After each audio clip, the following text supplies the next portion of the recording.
dan juga warga binaan Lapas Bogor yang dikasihi Tuhan. Saya Alexander Ferdiandi Subrata, kami dari Komunitas Doa dan Pelayanan Doa New Beginning in Christ atau sering disebut NBC dari Paroki Santo Yosef Matraman, Jakarta Timur. Saya tadi sudah menyebutkan, saya Andi, ini rekan saya Desi, dan ini Kiara. Senang boleh diberi kesempatan untuk melayani, berbagi berkat Tuhan tentunya dengan firman Tuhan. Mari kita siapkan hati. Saya mau mengajak sahabat-sahabat warga binaan masuk di dalam hadirat Tuhan untuk menikmati kasih Tuhan, untuk mengalami kebaikan Tuhan lebih lagi. Dan saya percaya setiap hari janji Tuhan digenapi atas setiap kehidupan kita, maka kita bisa merasakan berkat-berkat Tuhan yang baru. Mari kita masuk gerbangnya Tuhan, sebab Dia Tuhan yang baik. Mari masuk gerbangnya dengan hati bersyukur, halamannya dengan pujian, penuhi baitnya dengan nyanyian syukur, hadiratnya penuh sukacita. Sama-sama sebab Tuhan baik, Dia baik, dan anugerahnya kekal selama-lamanya. Amin. Sebab Tuhan baik, Dia baik, dan anugerahnya kekal selama-lamanya. Amin. Boleh lambaikan tangan yang siap masuk gerbangnya Tuhan. Sekali lagi kita menyatakan, mari masuk gerbangnya. Mari masuk gerbangnya dengan hati bersyukur, halamannya dengan pujian, penuhi baitnya dengan nyanyian syukur, hadiratnya penuh sukacita. Sama-sama. Sebab Tuhan Dia baik, dan anugerahnya kekal selama-lamanya.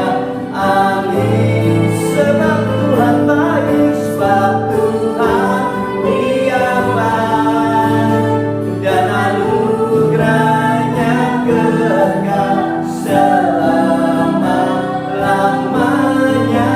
Amin. Sekali lagi katakan, sebab Dia baik, dan anugerahnya kekal selama-lamanya. Amin. Lebih semangat katakan, sebab Dia baik, Dia baik, dan anugerahnya kekal selama-lamanya.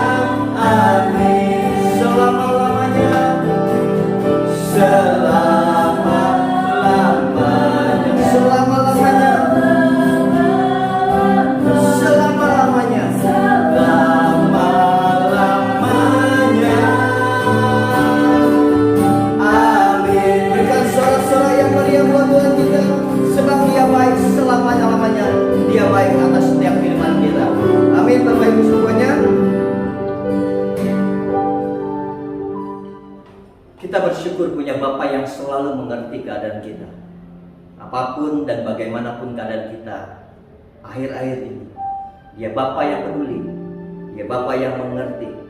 Itu sebabnya layak kalau kita hampiri Dia tidak dengan tangan hampa, tetapi kita hampiri Dia dengan pujian dan syukur kita, sebab Dia Tuhan yang baik. Mari kita siapkan hati untuk lebih tenggelam di dalam hadirat Tuhan. Kita awali seluruh rangkaian kita hari ini dengan kita buat tanda kemenangan Kristus dalam nama Bapa dan Putra dan Roh Kudus.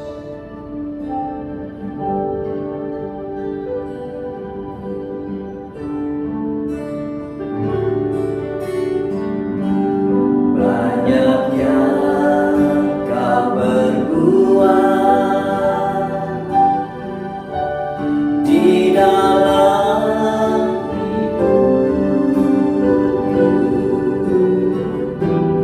rancangan indahmu terjadi di hidupku. Bapa yang mengerti segala yang ku perlu, kasih-Mu sempurna nyata dalam hidupku. Ku bersyukur Bapa, ku bersyukur Tuhan. Wah, kasih setia-Mu di dalam hidupku. Ku bersyukur,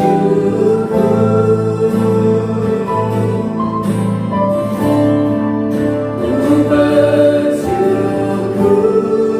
Bapa, ku bersyukur Tuhan. Wah, kasih setia-Mu di dalam hidupku. Ku bersyukur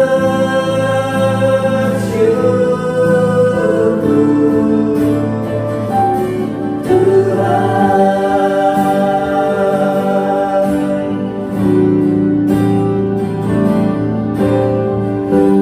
Banyak yang kau perbuat di dalam hidupku,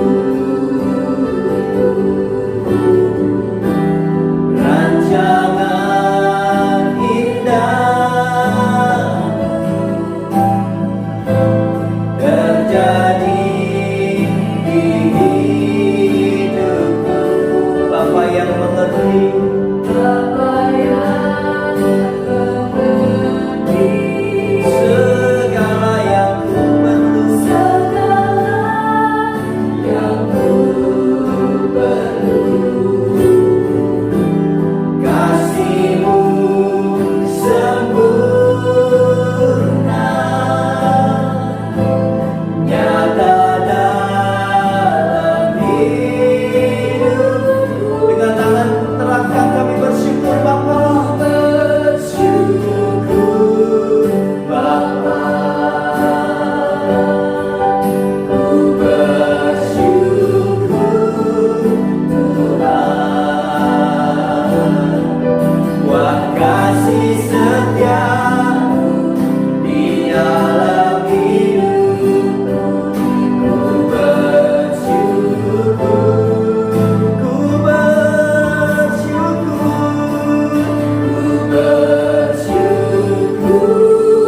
Bapa, ku bersyukur Tuhan. Wah, kasih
Engkau rahmati kami dengan segala keadaan kami pada saat ini.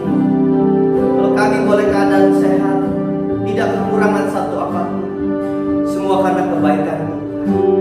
Ajar kami, ajar kami untuk dapat menikmati hari lepas hari sesuai dengan apa yang Engkau kehendaki di dalam kehidupan-Mu. Maka kami siap, Tuhan, menjadi anak-anak-Mu yang taat dan setia kepada, yang taat untuk melakukan firman. Apa yang Kau kehendaki yang boleh kami perbuat, itu yang ingin kami perbuat. Untuk itu kami perlu, Tuhan, kami perlu bimbingan Roh Kudus-Mu yang memampukan kami untuk boleh kami dapat melewati hari lepas hari. Dan kami percaya semuanya itu akan mendatangkan kebaikan bagi kita. Terima kasih Tuhan. Terima kasih Tuhan. Terima kasih Yesus.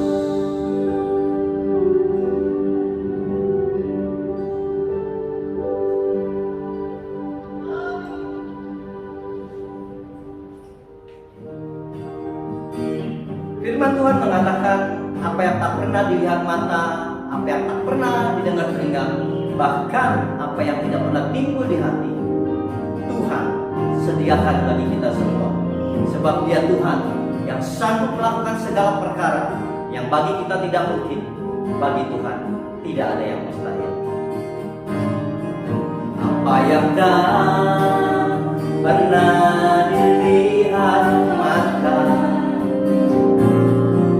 yang tak pernah didengar telinga, yang tak pernah timbul di dalam hati, semua disediakannya bagi yang mengasihi.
Kita bukan masuk cuma di ruang kudusnya Tuhan, tetapi Tuhan persilakan kita untuk masuk di ruang maha kudus.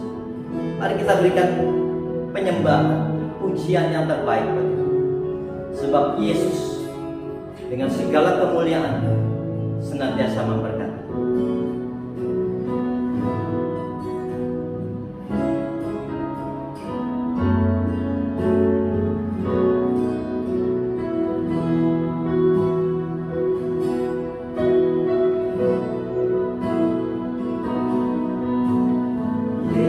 Yesus, kemuliaan-Mu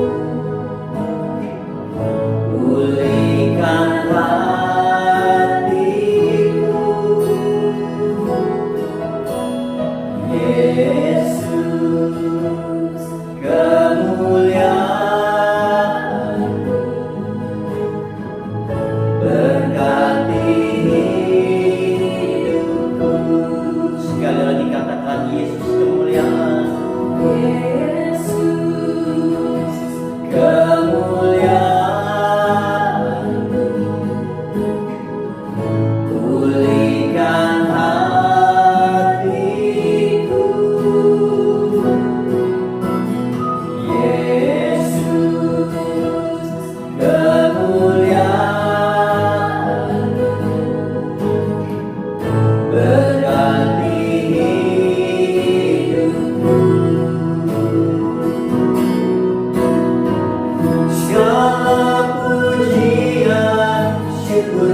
Shalom buat seluruh warga binaan yang dikasih Tuhan, tentunya sahabat-sahabat Yesus Kristus.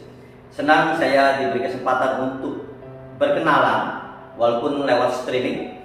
Saya berharap suatu hari nanti kalau ada kesempatan kita akan berjumpa secara tatap muka. Tapi senang hari ini saya boleh berbagi berkat Tuhan, tentunya melalui firman Tuhan. Saya hadir di sini bukan menggurui atau saya lebih tahu banyak tentang firman Tuhan, tetapi saya mau mengajak sama-sama kita sharing firman Tuhan, kita belajar bersama apa yang Tuhan inginkan di dalam kehidupan kita. Nah, hari ini saya ingin membawa tema tentang iman yang dipuji. Betapa luar biasa sekali kalau sampai Yesus memuji kita, yang sebetulnya tanda kutip kita bukan siapa-siapa di hadapan Tuhan, betul?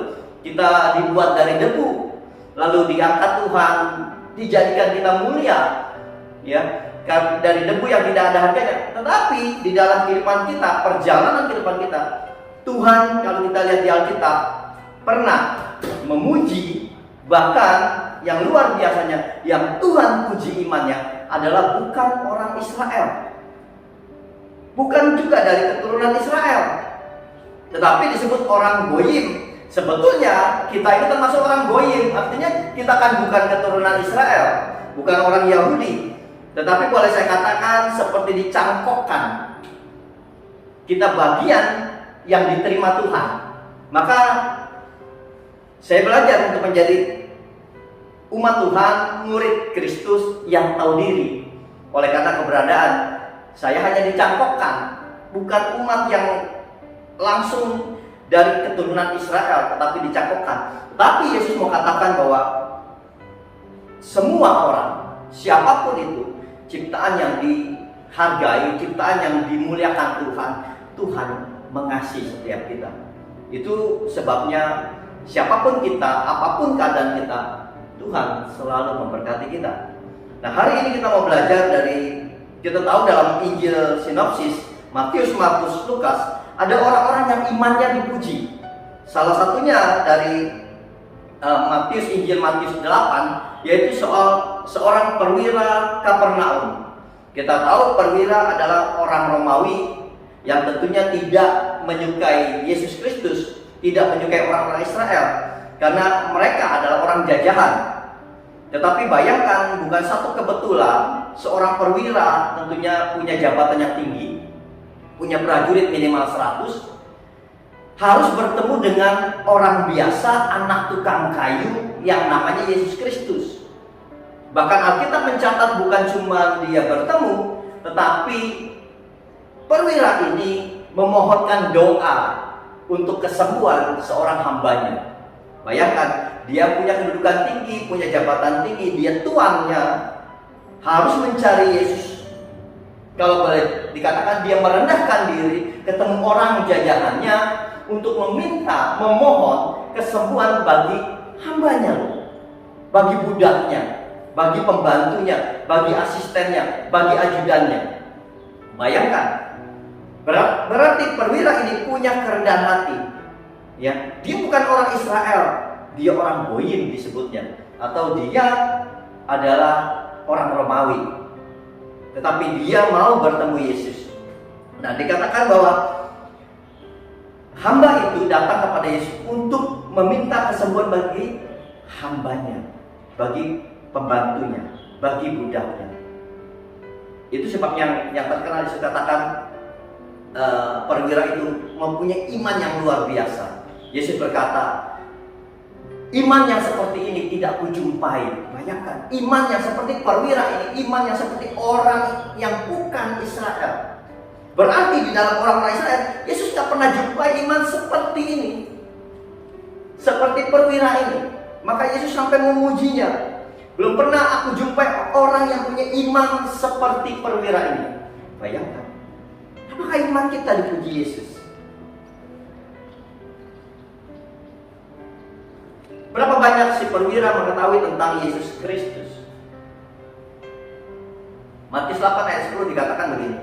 Setelah Yesus mendengar hal itu, heranlah ia, sampai Yesus heran dan berkata kepada mereka yang mengikutinya, "Aku berkata kepadamu, sesungguhnya iman sebesar ini tidak pernah aku jumpai pada seorang pun di antara orang Israel." Itu sebabnya sering saya katakan, orang yang di dalam lebih sulit melihat karya-karya Yesus dibandingkan orang yang di luar. Seringkali kita punya komunitas, kita menghidup gereja, aktif di dalam gereja. Semua kegiatan gereja seringkali menjadi hal-hal yang biasa. Sementara orang di luar sana yang sekali-kali datang atau bahkan tidak pernah datang, ketika Tuhan melawat, dia begitu yakin, dia begitu punya iman yang besar pada Yesus Kristus.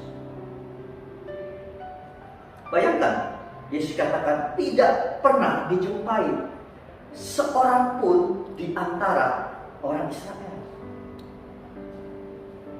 Tapi saya nggak mau mengupas banyak tentang perwira Kapernaum. Yang kedua, tadi yang pertama ya, perwira dari Kapernaum. Yang kedua adalah wanita dari Kanaan, dari daerah Tirus dan Sidon.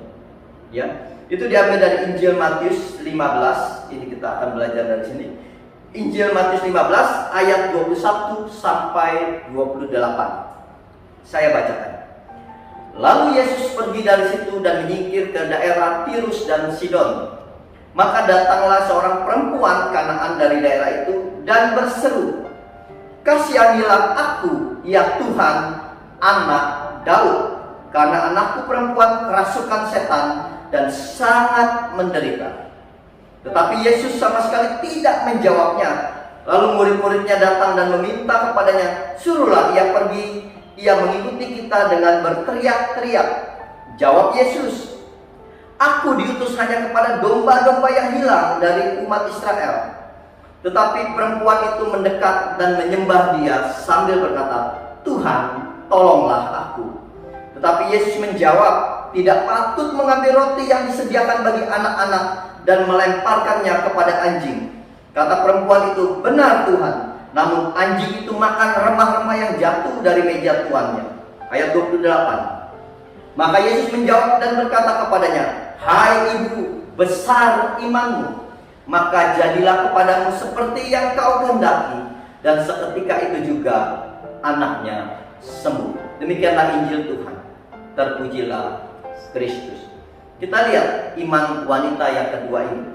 Ya, dikatakan datanglah perempuan Kanaan itu kepada Yesus dan berseru, "Kasihanilah aku, ya Tuhan, anak Daud." Apa yang kita mau pelajari dari wanita itu? Yang pertama, ayat 22 mengatakan dia datang dengan beban berat. Ya, ayat 22 tadi dikatakan apa? "Kasihanilah aku, ya Tuhan, anak Daud, karena anakku perempuan kerasukan setan dan sangat menderita." Bayangin, sudah dirasuk setan, menderita pula anaknya. Lalu dia datang kepada Yesus dan dia minta tolong kepada Yesus. Dan dikatakan wanita ini juga bukan keturunan Israel, dia orang Kanaan. Ya, dia orang Kanaan. Lalu ayat 23 dikatakan apa? Menariknya di sini, ketika dia datang minta tolong kepada Yesus, ternyata Yesus diam. Pernah nggak kita berdoa terus menerus, kok sepertinya Tuhan nggak jawab, kok sepertinya Tuhan nggak peduliin, kok sepertinya Tuhan tidak pernah ada? Banyaknya dari kita sering mengalami ketika kita doa nggak terjawab-jawab, sementara persoalan makin menekan, penderitaan makin ada. Kok Tuhan diam? Sebenarnya Tuhan ada apa enggak ya? Kita sering mengalami itu. Ya, di sini jelas dikatakan Yesus diam, ya, ayat 23 ya. Dan dikatakan tetapi Yesus sama sekali tidak menjawab. Ketika Yesus tidak menjawabnya, pasti pikiran para murid yang mengikuti kan, Yesus nggak suka nih sama orang ini karena orang ini orang Kanaan.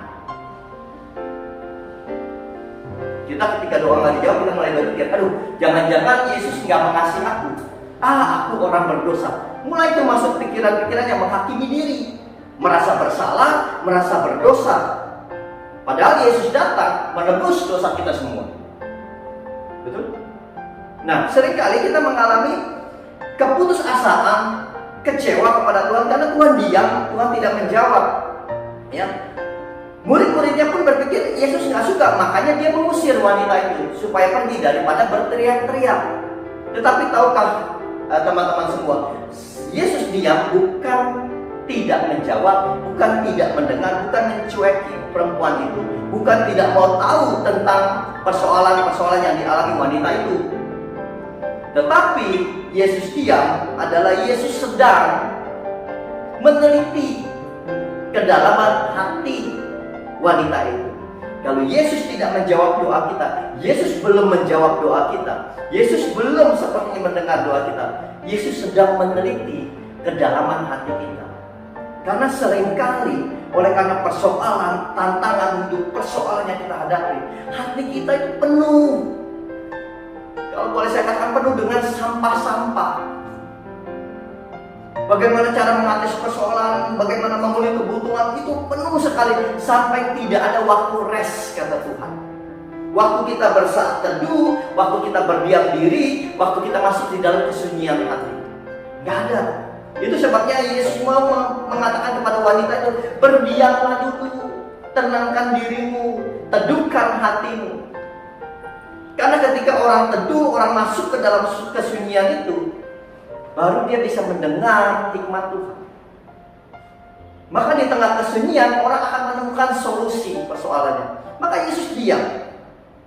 Ya, bahkan kalau mau dilihat ayat ke-24, sepertinya dikata jawab Yesus ayat 24, saya ulangnya, jawab Yesus, aku diutus hanya kepada domba-domba yang hilang dari umat Israel. Kamu bukan umat Israel, kamu bukan dombaku. Kurang lebih seperti itu. Kalau kita tangkap, Yesus pilih kasih nih. Karena dia bukan orang Israel, maka dikatakan, aku datang bukan untuk orang-orang Israel. Apalagi kalau kita lihat ayat 26, lebih keras lagi Yesus katakan, jawab Yesus, tidak patut mengambil roti yang disediakan bagi anak-anak dan melemparkannya kepada anjing. Saya pertama kali baca ini, Yesus mengatakan wanita itu seperti anjing.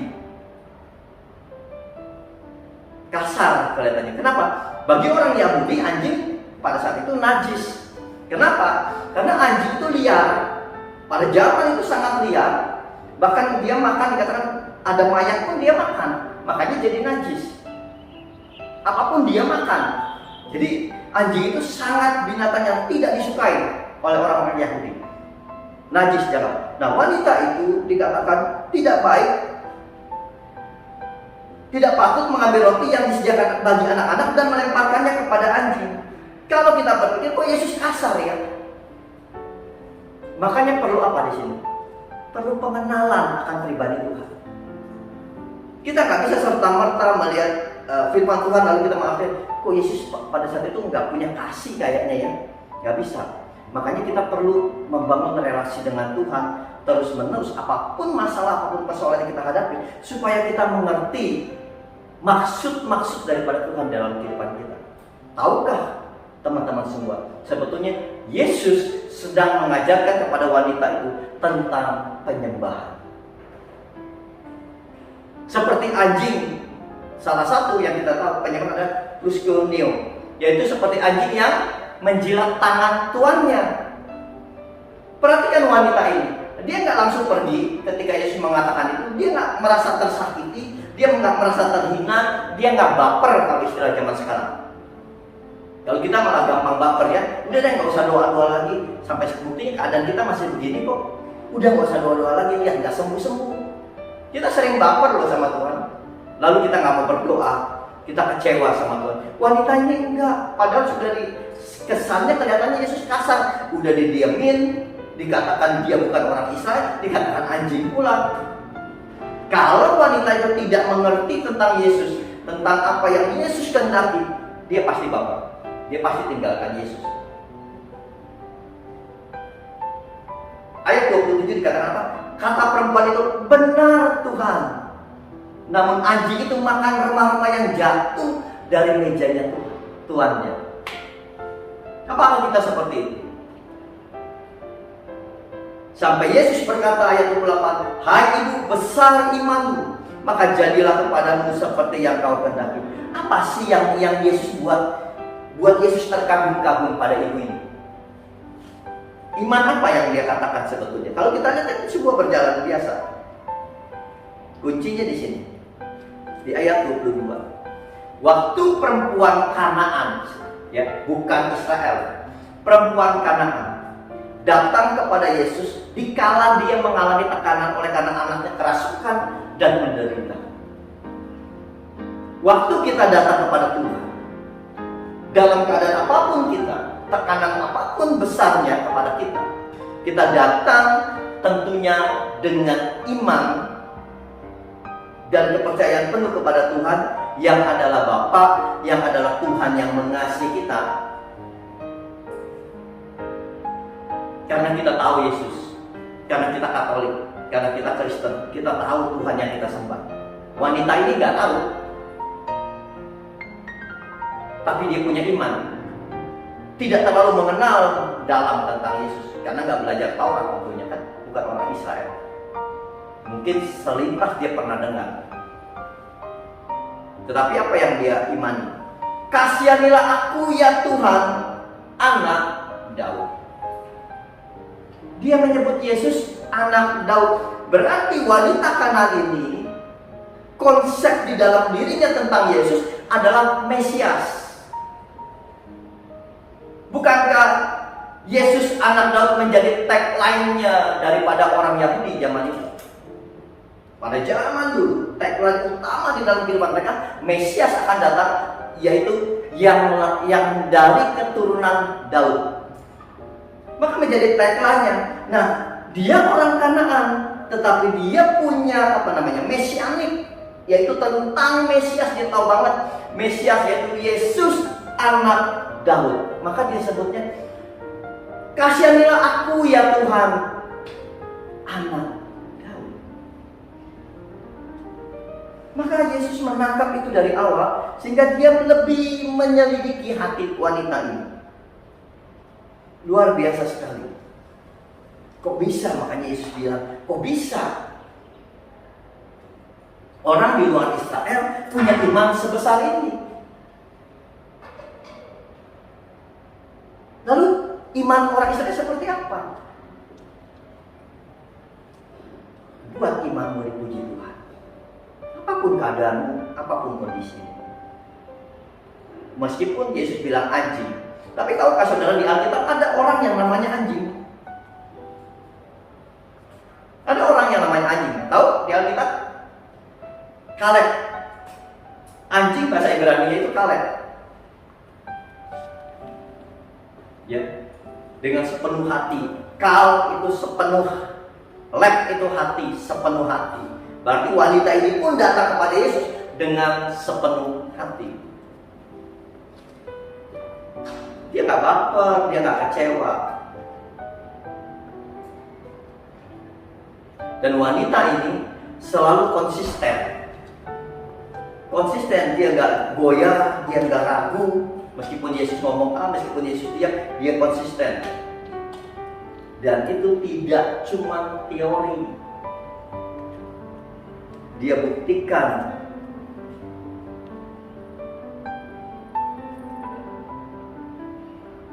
Dan dia datang sendiri dengan iman yang besar.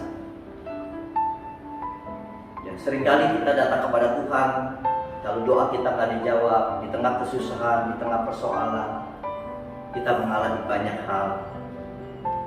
Ambil saat teduh, ambil waktu untuk berdiam, karena Tuhan rest, istirahatkan semua pikiranmu, tidak terfokus lagi kepada persoalan dan bagaimana mencari jalan keluar. Karena seringkali kita berusaha sekeras mungkin mencari jalan keluar, semakin tidak menemukan, kita semakin depresi dan stres. Itu sebabnya orang banyak jatuh di dalam pencobaan, di dalam dosa. Karena ketika tidak menemukan jalan keluar, maka melakukan banyak hal di luar pikiran dan kemauan kita. Paulus pernah mengatakan, aku ingin berbuat yang baik, tapi yang jahat juga aku lakukan. Ketika kau buntu, ketika kau tidak menemukan jalan keluar, berdiamlah, ambil waktu bersama Tuhan.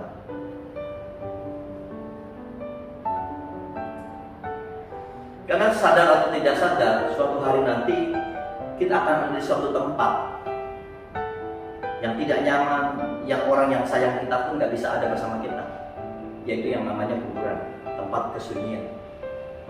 Lebih dalam dari itu adalah dunia orang mati, dan Yesus pernah ke sana.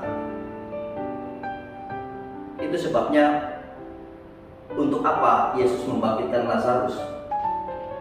Selain untuk kemuliaan Tuhan, tetapi Yesus mau mengatakan begini kepada setiap kita, kepada orang-orang pada zaman itu, dan sampai hari ini Yesus mau mengatakan bahwa Dia berdaulat penuh atas kehidupan dan kematian. Dia punya kuasa atas seluruh kehidupan kita. Ketika kita mengalami satu persoalan, kita ada di dalam satu kegelapan sekalipun, Yesus bisa hadir di tengah kegelapan kita untuk membawa kita kembali kepada terangnya yang ajaib. Itu sebabnya perlu sekali kita berdiam di dalam kesunyian. Jangan pernah putus asa, jangan pernah menjadi salah langkah kita mengikuti apa yang menurut hati dan kemauan kita. Tetapi ambillah saat teduh, ambillah berdiam. Tuhan, aku perlu Engkau membimbing hidupku. Berdiamlah seperti Yunus ketika dibuang Tuhan ke dalam laut yang paling dasar. Bayangkan di dalam laut itu nggak ada wifi, nggak ada kuota, nggak ada internet.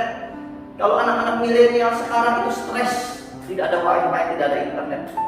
Yunus dibuang ke sana. Tetapi di dalam kedalaman itu dia menemukan Tuhan. Maka dia mengerti apa yang harus dia lakukan, yaitu mengikuti kehendak Tuhan. Ketika kita mau masuk ke dalam kesunyian, maka kita akan menemukan solusi di dalam kehidupan kita. Maka bangkitkanlah imanmu seperti orang-orang yang dipuji Tuhan oleh karena iman. Masuk ke dalam kesunyianmu dan temukan jawaban Tuhan di dalam sana. Dimanapun kau berada, apapun kondisimu, apapun keadaanmu, Tuhan tetap ada bagi kita. Amin, teman-teman semua. Saya berharap hari ini mendapatkan sesuatu yang akan menguatkan, meneguhkan kita untuk hidup seturut dengan apa yang Tuhan kehendaki.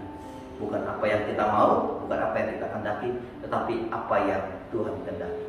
Saya tutup dengan satu firman Tuhan, Mazmur 138 mengatakan begini. Pada hari aku berseru, Engkau pun menjawab aku. Engkau menambahkan kekuatan dalam jiwaku. Maka kalau Tuhan sepertinya tidak menjawab, Tuhan seperti tidak peduli, sesungguhnya Tuhan sedang melihat kualitas kedalaman hati kita. Amin. Terima kasih. Kita akan selalu bersyukur kepada Tuhan atas berkat, atas rahmat apapun yang Tuhan sampaikan. Pesan ini saya percaya ada sesuatu yang mengulik hati kita untuk kita berjalan dalam kebenaran firman Tuhan. Tuhan Yesus memberkati. Mari kita siapkan hati, kita tundukkan kepala.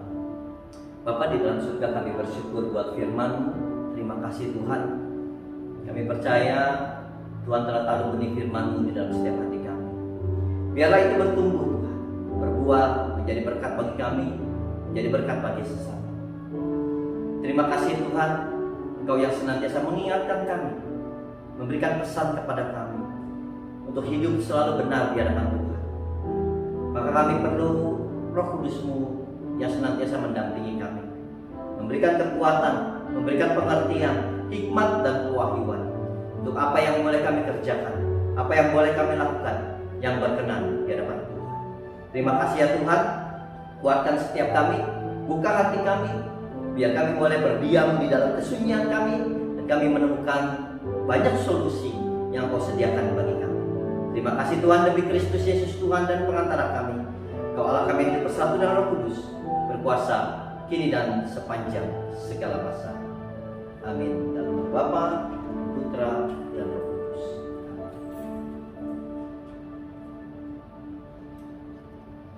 Berikan tepuk tangan yang meriah buat Tuhan kita. Tidak terasa 1 jam sudah kebersamaan kita. Mari kita akhiri perjumpaan kita dengan kita akan pujian Terima Sukacita Surga.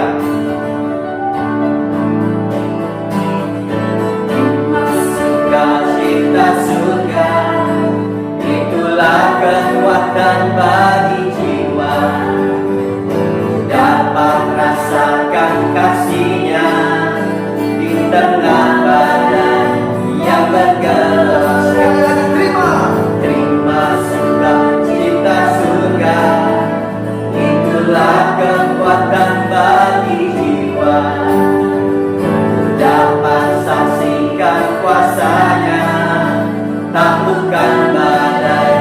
yang bergelora.